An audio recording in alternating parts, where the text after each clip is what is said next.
Well, hello there guys, welcome back to Pike and Shot, and once again we're taking a look at an amazing mod by Untitled. This guy has done Revolutionary War mods, he's done Italian War mods, and now he's got Little Bighorn 1876. Now, I'm not going to read this entire thing, you can read it for yourself, pause the video by all means, but I'll give you the Agrippa take on things. So, essentially Little Bighorn was a battle where General George Armstrong Custer brought his men down to a place called the Coulee. These were essentially Native Americans that he was trying to defeat and destroy, and I'm sure many of you know about the horrible history of the destruction of the Native Americans by the U.S. government. Let's be honest, it wasn't a pretty thing. Now, George Armstrong Custer actually got a little too confident, and he attacked a place called the Coulee, and this was right in front of a guy called Sitting Bull, an amazing Indian chief, Native American chief, that actually managed to defeat George Armstrong Custer and laid his army to waste, completely laid his army to waste. It was one of the biggest, most embarrassing defeats of the U.S. Army, General, he's a colonel. Colonel Custer was a very well-known guy. This guy was, a lot of people like to paint him as just the dumbest guy on earth, and in many cases he is. But honestly, Custer fought very, very valiantly for the Union in the Civil War. For those of you that don't believe me, go check out my Ultimate General Civil War videos, and there's a few videos with Custer in command of cavalry units, and he essentially had the job of wiping out, I believe, the Iroquois tribe. Could have been some other Plains Indian tribes as well. And he essentially saw some Native Americans running for cover, and he said, hey, this is my chance at Little Bighorn to go ahead and defeat these tribes once and for all, get myself a nice medal, a nice big shiny medal, and obviously increase my rank. Now, in doing that, he actually got himself trapped in probably one of the most epic ambushes in military history, and a Native American force with lesser technology but greater numbers utterly crushed him. So we're going to try to change history today with General George Armstrong Custer and see if we can do that. So we've got Lieutenant Custer back here. I don't know why it's LT. It should be Colonel Custer. And I guess it's LT or Colonel Custer. Really not a big deal, to be honest with you. So we're going to start off, guys. This is the Native American camp. We can see Sitting Bull, the great fighter of the Sioux. Actually, it was the Sioux Nation. Excuse me, not the Iroquois. The Sioux Nation. Shame on me.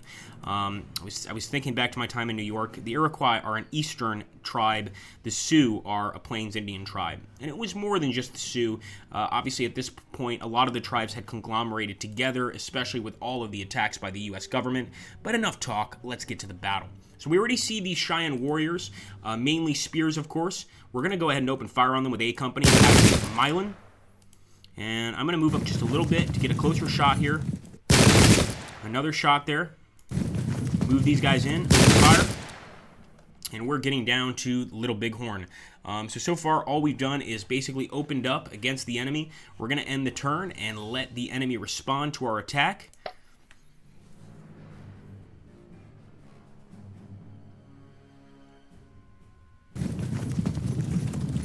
Let's see, the Plains Indians were brave, and they are going to try to stop us, but they're in that river right now, and we're going to open up on them as much as possible. Try to do as much damage as possible. It's a terrible thing, but the fact is, if you were in this particular battle, you would be fighting just as hard to not get killed by Plains Indians. They do like to scout people. So Reno presumably flashing out a few scouts, and it's once again the chance of the 7th Cavalry to redeem themselves. We're going to turn towards this Plains Indian, the Cheyenne Warriors, the Cheyenne Braves, and open fire, 20 down. Now you can imagine, they've just got spears, so they got 6 of our men. But we are definitely at an advantage, at least right now. So we're going to keep firing. I do want to charge, but I don't think we're going to charge yet. We're going to keep firing here, try and take out their bravest warriors. We're going to bring E Company forward, and hopefully E Company can also get some shots here. But I don't really want to cheat, and essentially cheating would be not going down to the Coulee over here, Coulee Ford, near the Cheyenne Lodges. We're going to try to move just like General George Armstrong Custer did, at least to a degree.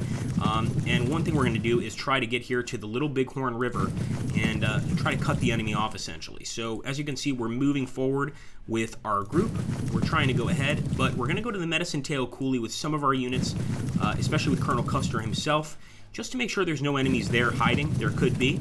And we'll turn it over to the Plains Indians here and hope that our reactionary fire knocks them out. We can actually take a look here. Really cool how Donethius is able to make these gifts We don't make these gifts, so Ignathius does, and he does an amazing job at it, at that. So let's end the turn here, and let's hope for the best for the 7th Cavalry.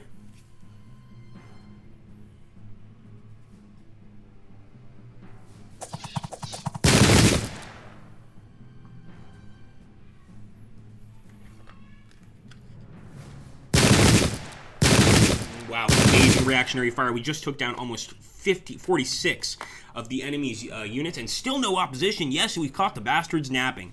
And this is something Custer actually said during the battle. He actually thought that these Native Americans had no defenses, and in many cases they didn't. Now, I don't consider that a fair fight. Custer was responsible for the deaths of men, women, children. To him, Indians or Native Americans were just unimportant. Didn't really matter to him. And he wanted a medal just for taking out a few Native Americans napping. It wasn't going to happen, but hopefully we can get him that medal, even though I don't really like the guy. Here we go. Okay, so we've caught them napping. We're here at Reno Hill. We're going to continue firing, and actually we might even be able to charge.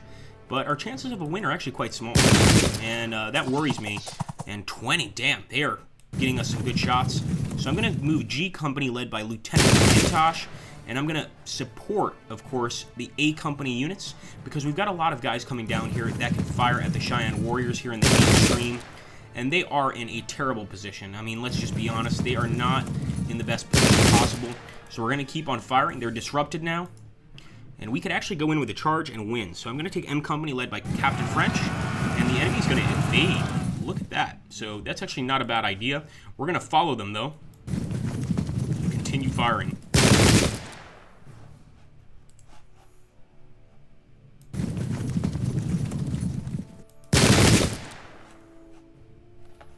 Alright guys, we are following them. We're going to keep going to the Medicine Tail Coulee. I know better, I mean honestly, but I want to go ahead and see if there's any units here. And of course we're moving up the rest of the 7th Cavalry. Now we still have a few men on the way. These are not our only forces. That's the amazing thing, is that Custer got reinforcements and they were still totally wiped out. And from what I understand, and I could be wrong, every single one of the soldiers were killed. This was not just a battle where a few men escaped. Even if you look back to other incredible battles in history where, even in the battles, well, one of the few battles, the Battle of Sparta against the Persians, there were no survivors. But there were a few other battles, and I'm trying to think back. I'll probably put them in the comments below, where people think that everybody died, but a few people did manage to escape. We're talking like a handful. I don't think anybody escaped from Little Bighorn. Not a single person on the American side escaped. Well, the U.S. Army side, let's be honest here, because really the truest Americans have got to be the Plains Indians in this battle. And they definitely kicked the ass of the U.S. government. No way around it. Sitting Bull, to his dying day, was just an absolute thorn in the side of the U.S. government, and there's a reason for that. He was an amazing tactician. So here we go. As expected, small groups of hostiles emerging from the end of the camp, probably Sitting Bull and his own Hung Papa. So essentially his own bodyguard units. Custer expected some resistance, but nothing serious. That quickly changed into something absolutely mind-boggling, and Custer only realized it at the very end. So we're looking at firing at this unit. They're already disrupted. We might as well go ahead and take the advantage. We know that if we go ahead and charge them, they're probably going to evade. So I'm going to keep shooting. Now, they haven't really moved. They're now fragmented. This is our best opportunity to take them out. So let's keep firing. I'm going to move these boys over here. The Indian Scouts, remember, the U.S. Army had Indians working for them as well. Probably other Plains Indian tribes that were not friends of the Sioux or the Cheyenne or any of these guys. Or it could have been some actually Cheyenne warriors that assisted, but it was probably Pawnee, other tribes that were actually quite friendly with the U.S. government at this time period and would take guns, money, tobacco to fight for them. So this is an unfortunate period in history, let's be honest. I'm not proud of it, but it is what it is. So we're going to keep moving forward. We don't see anybody on top of this hill near the Medicine Tail Coulee, so I feel pretty safe. I imagine George Custer would have felt pretty safe too. And we're going to go ahead and keep moving forward. We've got some reinforcements on the way, although they're not major reinforcements. It's something at least. And we'll go ahead and end the turn it over to the Native Americans, the Plains Indians here.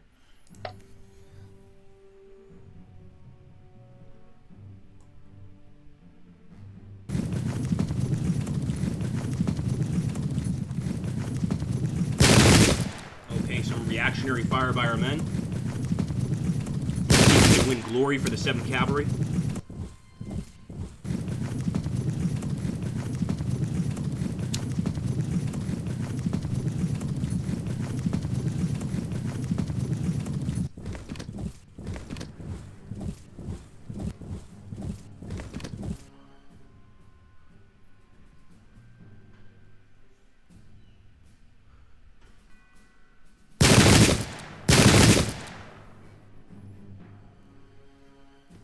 There we go, guys. A few more bands moving from the firing the lodges soon. Easily push them back now. This is scary because now we know there are more bands of natives than we expected.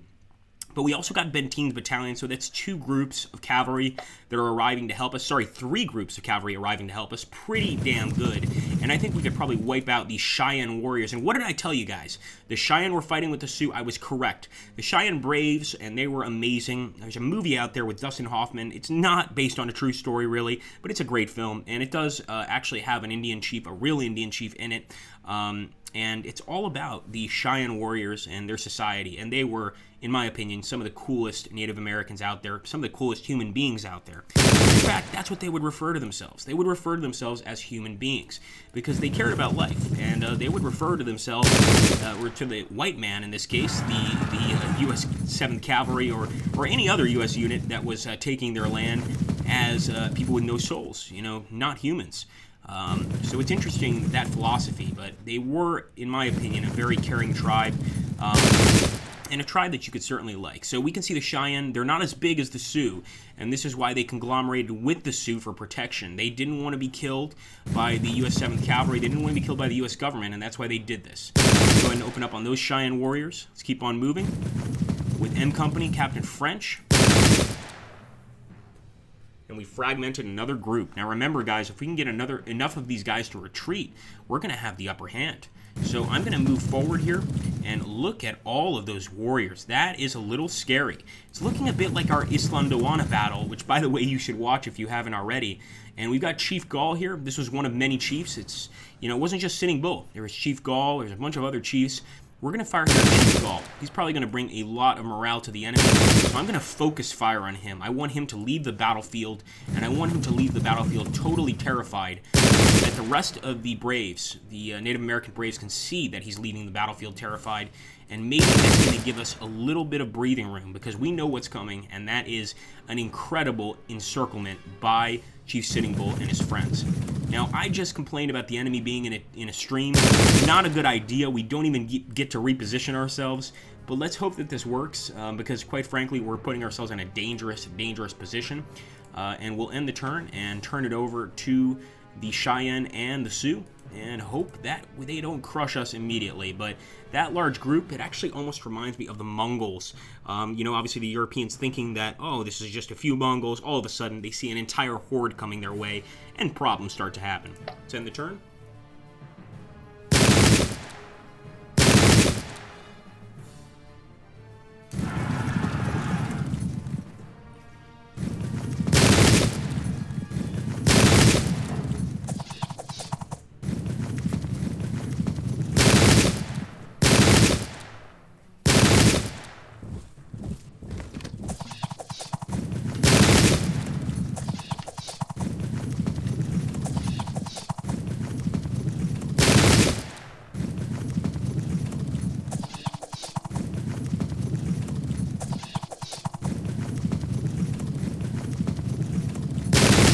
Wow, massive group of Native Americans here.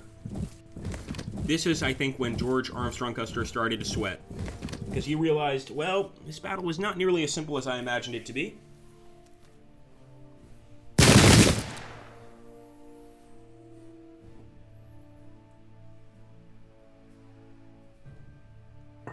Alright guys, so now it is our turn again, and look at everything we've got to deal with. Now, you guys know how I generally do this episodes, and I'm going to do the same with this one. If you like this episode, make sure to let me know in the comments down below. We will, of course, follow up with another episode for this battle, and actually, I'm not going to charge, but I almost was tempted to. We are in an interesting position, so we've got to decide what to do next, and you guys will see that in the next part, of course, of the episode. But if you like this, make sure to hit that like button, subscribe. Also, please make sure to check out Odenethius' other user mods on Pike and Shot. They're pretty incredible. and I think you guys will enjoy them. And we're going to go ahead and continue this battle in the next part. But right now, the funny part is Colonel Custer is right here in front of a massive group of Native Americans. He probably already realizes this is not what I expected it to be. Hopefully his cavalry can come up and save him, but we're going to need to encircle the enemy before they encircle us. And that seems a little harder than I expected, or probably than he expected. But we at least auto-broke a unit. They routed off the field. That's one less enemy unit we have to worry about, but there's still plenty of units here, and they're very angry at the U.S. 7th Cavalry. So let's go ahead, guys, end the turn here. If you guys have enjoyed what you've seen, make sure to let me know in the comments down below, and have an awesome, awesome day.